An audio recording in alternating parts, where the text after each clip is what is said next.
Police लगी हुई है। वहीं दिल्ली गाजीपुर बॉर्डर पर पुलिस पूरी तरह से मुस्तैद दिखाई दे रही है। भारत बंद के आह्वान को देखते हुए चिल्ला बॉर्डर काफी सख्ती वहां पर रही है। यहां पर पैरा मिलिट्री फोर्सेस की तैनाती की गई है, साथ ही साथ पीएससी को भी तैनात किया गया है। भारतीय किसान यूनियन ने बंद का समर्थन किया है। मुजफ्फरनगर में भारतीय किसान यूनियन के कार्यकर्ता और किसान 2 घंटे के लिए सुबह 10 बजे से 12 बजे तक रोड जाम करेंगे। हालांकि व्यापारियों ने इस बंद का समर्थन नहीं किया है, लेकिन बंद को लेकर व्यापारियों का भले समर्थन ना हो, लेकिन भारी तादाद में किसान हैं और भारत बंद के आह्वान के बाद कहा जा रहा है कि आज पुलिस प्रशासन भी अलर्ट मोड पर दिखाई दे रही है। यूपी में पुलिस और प्रशासन अलर्ट है। नोएडा में धारा 144 लागू कर दी गई है। वहीं पर अगर बात की जाए बाकी बॉर्डर इलाके की, तो वहां पर भी सख्ती बढ़ा दी गई है। दिल्ली गाजीपुर बॉर्डर पर पुलिस मुस्तैद दिखाई दे रही है।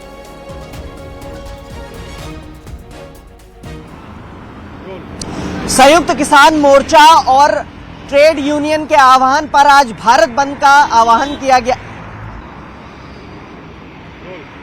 संयुक्त किसान मोर्चा और ट्रेड यूनियन के आह्वान पर आज भारत बंद की बात कही गई है और इसको लेकर चिल्ला बॉर्डर पर, खासतौर पे नोएडा दिल्ली बॉर्डर पर अलर्टनेस देखने को मिल रही है। आपको बता दें कि आज गौतम बुद्ध नगर में भी गौतम बुद्ध नगर पुलिस कमिश्नरेट की तरफ से 24 घंटे के लिए धारा 144 लागू कर दी गई है। वहीं दिल्ली पे भी धारा 144 लागू है। आपको तस्वीरें दिखाना चाहेंगे चिल्ला बॉर्डर से। सबसे पहले आपको दिखाते हैं कि दिल्ली की तरफ पर यहाँ पर पैरामिलिट्री फोर्सेस को तैनात कर दिया गया है और इसके अलावा जो यहाँ के आला अधिकारी हैं दिल्ली के, वो भी मौके पर पहुंच गए। बैरिकेटिंग ऑलरेडी पहले से कर रखी गई है, कई लेयर की ये बैरिकेटिंग है। और दूसरी तरफ अगर नोएडा में बात करें तो यहाँ पे भी तैयारियां मुकम्मल कर ली गई हैं और आपको दिखाएंगे कि पीएसी बल तैनात कर दिया गया है। पीछे कैमरामैन से मैं रिक्वेस्ट करूंगा कि आपको तस्वीरें दिखाएं। यहाँ पर पीएसी बल साथ में तैनात किया गया है और इसके अलावा जो रूट डाइवर्जन है वो किया गया, क्योंकि यहाँ पर सबसे बड़ी चुनौती ये है कि किसान संगठन ने समर्थन किया है संयुक्त किसान मोर्चा का और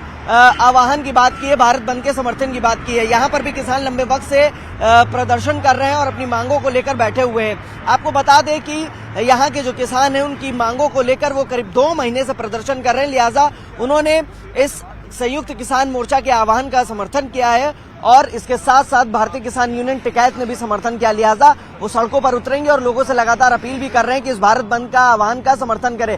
फिलहाल पुलिस के सामने चुनौती जरूर है, लेकिन भारी संख्या में पुलिस फोर्स का डिप्लॉयमेंट किया है। आपको गौतम बुद्ध नगर की अगर बात करें तो करीब 2500 पुलिसकर्मी तैनात किए गए हैं जगह जगह पर, नोएडा और दिल्ली से सटे हुए बॉर्डर पे। इसके अलावा यमुना एक्सप्रेसवे पे, ग्रेटर नोएडा नोएडा एक्सप्रेसवे पर, लिहाजा तमाम तैयारियां की गई हैं और जो मेन बॉर्डर्स हैं वहां पे फोर्स का डिप्लॉयमेंट के साथ साथ पीएसी भी लगाई गई है। इस समय हम चिल्ला बॉर्डर पे हैं, लिहाजा यहां पर भारी संख्या में पुलिस फोर्स डिप्लॉयमेंट किया गया है। साथ ही लगातार नोएडा पुलिस कमिश्नरेट की तरफ से और दिल्ली पुलिस कमिश्नरेट की तरफ से कोऑर्डिनेशन भी किया जा रहा है। अब देखना होगा भारत बंद का असर इस नोएडा पर कितना पड़ता है और आम पब्लिक कितनी परेशान होती है।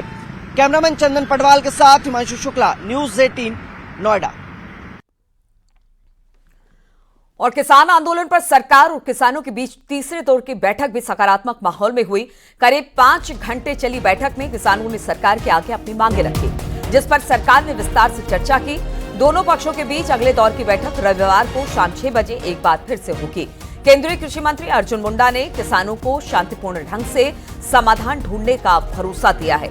तो कोशिश यही की जा रही है, जो किसान इस वक्त सड़कों पर हैं, बातचीत के रास्ते के साथ आगे बढ़े, इसलिए सरकार ने उन्हें न्योता दिया था। कल तीसरे दौर की बातचीत हुई थी, बातचीत सकारात्मक रही है और अब कहा जा रहा है कि एक बार फिर से रविवार को शाम 6 बजे किसानों के साथ सरकार की बैठक होगी और बातचीत से कोई बीच का रास्ता निकल पाएगा।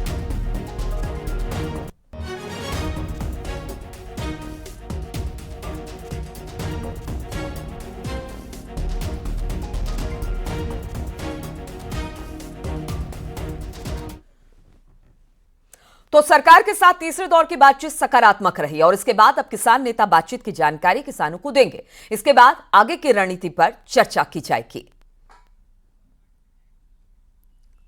3 मांगे बड़ी मांगे, सभी मांगे बड़ी हैं, जैसे एमएसपी खरीद की गारंटी का कानून, C2 प्लस 50% और किसान और खेत मजदूर का कर्ज और भी जितनी मांगे हैं, तो उसके ऊपर काफ़ी लंबी चर्चा चली है। हमने ये कहा कि आप कहते हैं कि बातचीत जारी रखनी चाहिए, बैठ के मसले का हल करेंगे। हमने कहा बिल्कुल उचित है। नेक्स्ट मीटिंग का समय उन्होंने एतवार का दिया है। मीटिंग पॉजिटिव माहौल में हुई है। तो सरकार और किसानों के बीच अभी तक 3 दौर की बातचीत हो चुकी है। अच्छी बात यह रही है कि बैठक सकारात्मक माहौल में चल रही है। कई मुद्दों पर दोनों पक्षों के बीच सहमति भी बन गई है। एक हफ्ते के अंदर अंदर तीसरी बार किसान और केंद्र सरकार के बीच बातचीत हुई है। किसानों और सरकार के बीच अब तक हुई 3 दौर की बातचीत भी कि हम आपको 3 तस्वीरें भी दिखा रहे हैं। 8 फरवरी, फिर 12 फरवरी और कल शाम, यानी तीसरे दौर की जो बातचीत है वो 15 फरवरी को हुई है। तीनों बातचीत सकारात्मक रही है। किसानों की कई मांगे मान ली गई है और अब बताया जा रहा है जो चौथे दौर की बातचीत है रविवार को शाम को 6 बजे रखी गई है और उम्मीद की जा रही कि शायद इसमें कोई बीच का रास्ता निकल पाए।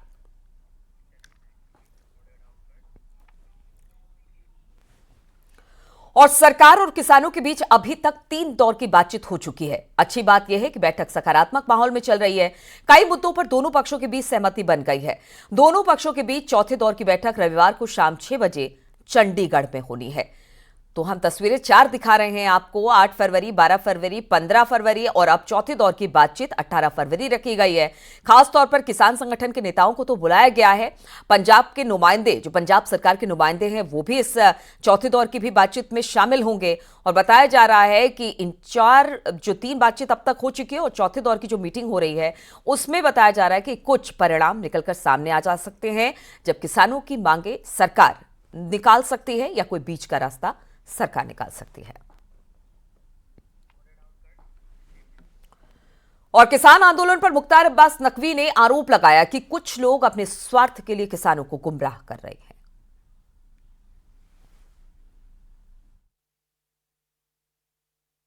एमएसपी को जो है वो अपना मैक्सिमम स्वार्थ का जो प्रोग्राम मान के बैठे हैं, वो उस मैक्सिमम स्वार्थ के जरिए जो है वो कुछ किसानों के कंधों पे बंदूक और अपनी क्रिमिनल कॉन्स्पिरेसी का संदूक लेकर के घूम रहे हैं।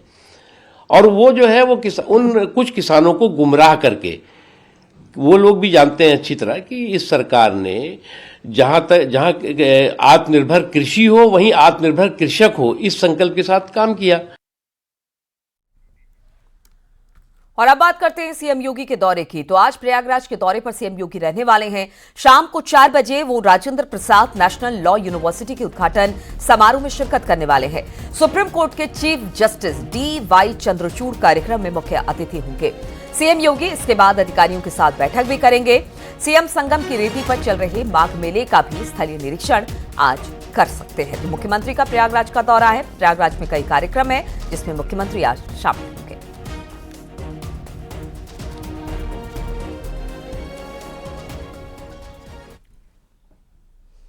और राहुल गांधी की भारत जोड़ो न्याय यात्रा आज उत्तर प्रदेश की सीमा में प्रवेश कर जाएगी। चंदौली जिले के नौबरपुर बॉर्डर से ये यात्रा उत्तर प्रदेश में प्रवेश करेगी।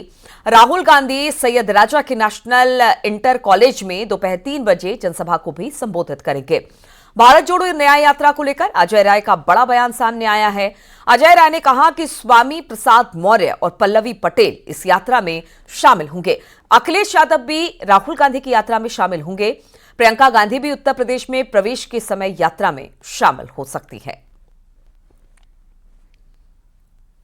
उन्होंने कहा कि अमेठी और रेबेलियन में शामिल होने की बात कही है, वो कहीं भी शामिल हो सकते हैं। हमारा इनविटेशन उनको मिल गया, उन्होंने स्वीकार किया और वो साथ आ रहे हैं पूरी तरीके से। प्रियंका जी भी कल यहाँ पर आ रही हैं, जो पूरे उत्तर प्रदेश की तरफ से राहुल जी का यहाँ स्वागत करेंगे और उनके साथ रहेंगे। पल्लवी पटेल और स्वामी मौर्य भी रहेंगे क्या?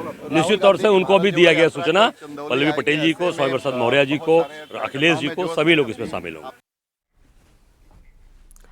और खबर अलीगढ़ से लेते हैं, जहां पर पुलिस ने महिला से लूटपाट के मामले में बड़ी कार्रवाई की है। अलीगढ़ मुस्लिम यूनिवर्सिटी के BM हॉल से पुलिस ने 6 संदिग्धों को हिरासत में लिया है। संदिग्धों से पूछताछ के बाद लूट के खुलासे की उम्मीद जताई जा रही है। सीसीटीवी में लुटेरों को AMU के हॉल की तरफ जाते हुए देखा गया, जिसके बाद पुलिस ने दबिश देकर 6 संदिग्धों को हिरासत में लिया है।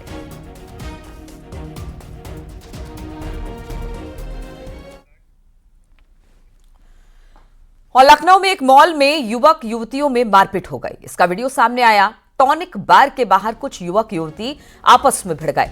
इस मामले में पुलिस को अब तक कोई शिकायत नहीं मिली है। पुलिस मारपीट के फुटेज के आधार पर छानबीन में जुटी हुई है। तो तस्वीरें आप देख रहे हैं किस तरह से मॉल के अंदर ये मारपीट हुई है। एक बार बताया जा रहा है जिसके बाहर मारपीट हुई। हालांकि किसी तरह की रिपोर्ट इस मामले को लेकर दर्ज नहीं की गई है, लेकिन अब सीसीटीवी फुटेज के आधार पर पुलिस कार्रवाई करने की बात कर रही है।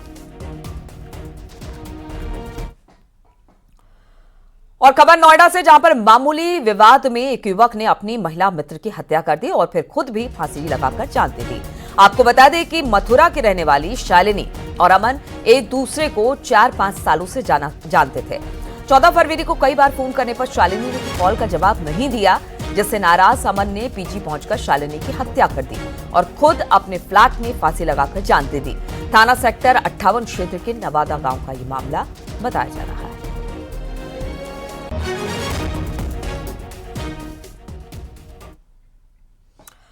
और खबर दिल्ली से लेते हैं, जहां पर फैक्ट्री में भीषण आग लग गई। 11 लोगों की मौत की खबर मिल रही है। कल शाम यह आग लगी थी।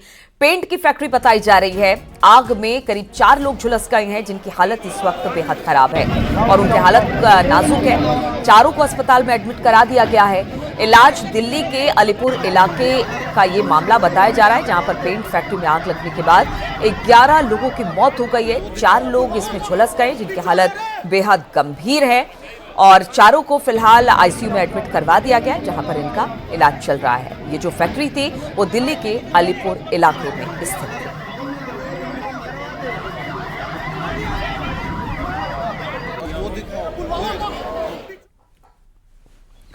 और कानपुर के एक निजी बैंक्वेट हॉल के बेसमेंट में आग लग गई और इस घटना के बाद वहां पर मौजूद लोगों में भगदड़ मच गई। जब यह हादसा हुआ तब वहां पर एक शादी समारोह चल रहा था। आग का धुआं पूरे बैंक्वेट हॉल में फैल गया, जिससे कि लोगों को सांस लेने में परेशानी होने लगी। लोगों में चीख पुकार मच गई। लोगों में अफरा तफरी देखने को मिली। लोग इधर उधर भागते नजर आए। आनन फानन में इस घटना की सूचना दमकल विभाग को दी गई। घटना की सूचना पर पहुंची दमकल की 2 गाड़ियों और फायर फाइटर्स ने बैंक्वेट हॉल के बगल की बिल्डिंग में सीढ़ी लगाकर रेस्क्यू करते हुए दर्जनों लोगों को सुरक्षित बाहर निकालते हुए आग पर काबू पा लिया। इस घटना में किसी भी तरह की कोई जनहानि नहीं हुई है। अनवरगंज थाना क्षेत्र के आलम मार्केट की घटना बताई जा रही है।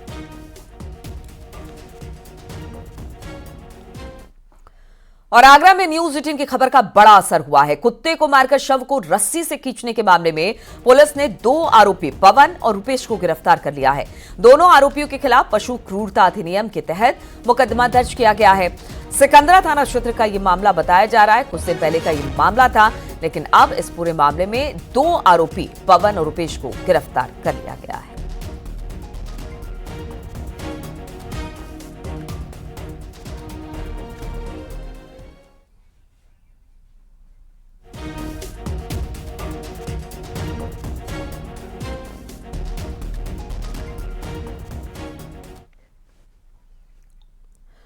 और अब बात आगरा की करते हैं, जहां पर बदमाशों ने बड़ी लूट को अंजाम दिया। सिटी मॉल के 2 कर्मचारियों से 2.5 लाख नकदी, लैपटॉप, मोबाइल और 2 बाइक लूटकर फरार हो गए। हालांकि जाम देखकर बदमाशों ने कुछ दूरी पर बाइक छोड़ दी। लूट की पूरी घटना सीसीटीवी में कैद हो गई है।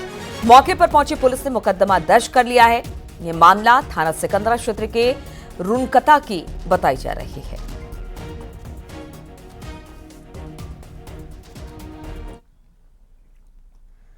जौनपुर से खबर लेते हैं, जहां पर सुरेरी इलाके में बदमाशों ने सराफा कारोबारी से लूट को अंजाम दिया।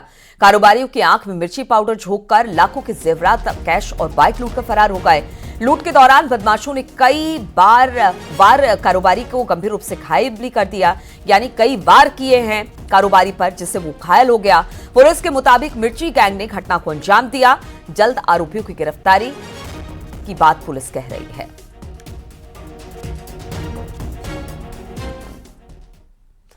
जौनपुर पुलिस ने महिला की हत्या का खुलासा कर दिया है। पुलिस ने पूर्व पति समेत 3 आरोपियों को गिरफ्तार किया। पूर्व पति और उसके दोस्त ने मिलकर महिला की हत्या को अंजाम दिया था। कार में दुपट्टे से महिला का गला कसकर हत्या कर दी गई थी और शव नदी में फेंक दिया गया था। पुलिस ने उस कार को भी बरामद कर लिया है जिसमें महिला की हत्या की गई थी। 5 फरवरी को खुटन इलाके में की नदी में महिला का शव बरामद हुआ था, जिसके बाद पुलिस ने छानबीन की और अब यह खुलासा हुआ है।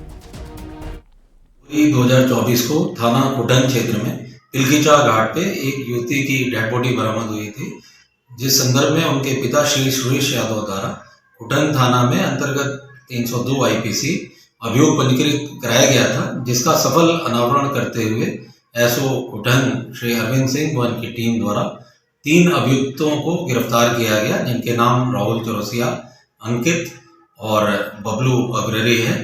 और जिस कार में उस युवती की हत्या की गई थी वो कार भी बरामद की गई। और नोएडा से खबर आ रही है, जहां पर रेप पार्टी में सांपों के जहर सप्लाई का मामला। एफएसएल रिपोर्ट में सांपों के जहर की पुष्टि हो गई है। एल्विश यादव की अब मुश्किलें यहां से बढ़ सकती हैं। जल्द एल्विश पर अब शिकंजा भी कस सकता है। रिपोर्ट में करैत प्रजाति के सांपों के जहर का जिक्र किया गया है। 1 नवंबर को एल्विश समेत 5 पर मुकदमा दर्ज किया गया था। मामले में अब 5 सपेरों को भी गिरफ्तार किया गया था, लेकिन अब जब ये रिपोर्ट आ गई है एफएसएल की, इसमें बताया जा रहा है कि इसमें जहर की पुष्टि हो गई है। बातचीत करने के लिए हिमांशु फोन लाइन पर हमारे साथ जुड़ गए हैं। हिमांशु, क्या खबर मिल रही है? रिपोर्ट बहुत पहले दर्ज कर ली गई थी, एल्विश का नाम चूंकि इसमें आ रहा था, हाई प्रोफाइल मामला था, अब तो एफएसएल की रिपोर्ट भी आ गई है। क्या कुछ है इस रिपोर्ट में? बिल्कुल, देखिए आपको बता दें कि इस पूरे प्रकरण में एफएसएल की जो रिपोर्ट आई है वो चौंकाने वाली है और उसमें स्पष्ट किया गया है कि सांपों का जहर था और सपेरों से जो बरामद जहर था वो करैत प्रजाति के सांपों के जहर होने की बात सामने आई है। इस पूरे प्रकरण में पीएफए द्वारा शिकायत की गई थी। उस पूरे प्रकरण में मुकदमा दर्ज किया गया था, जिसमें एल्विश यादव जो बिग बॉस के विजेता भी हैं और इन्फ्लुएंसर भी हैं, इनके खिलाफ नामजद मुकदमा दर्ज किया गया था। और अब जिस तरीके से ये रिपोर्ट आई है उससे कहीं ना कहीं इस पूरे प्रकरण में एल्विश की एक बार मुश्किलें फिर से बढ़ सकती हैं। 49 थाने क्षेत्र में ये मुकदमा दर्ज हुआ था, लेकिन बाद में इस पूरे प्रकरण की जो जांच थी वो थाना सेक्टर 20 को सौंप दी गई थी। और जिस तरीके से ये एफएसएल की रिपोर्ट आई है और इसमें सांपों के जहर होने की पुष्टि हुई है, तो माना जा रहा है एक बार फिर से एल्विश की मुश्किलें बढ़ सकती है और दोबारा पूछताछ के लिए बुलाया जा सकता है। जी ठीक है हिमांशु, बहुत बहुत शुक्रिया आपका जानकारी देने के लिए। और रुकते हैं यहाँ पर छोटे से ब्रेक के लिए, जल्द हाजिर होंगे।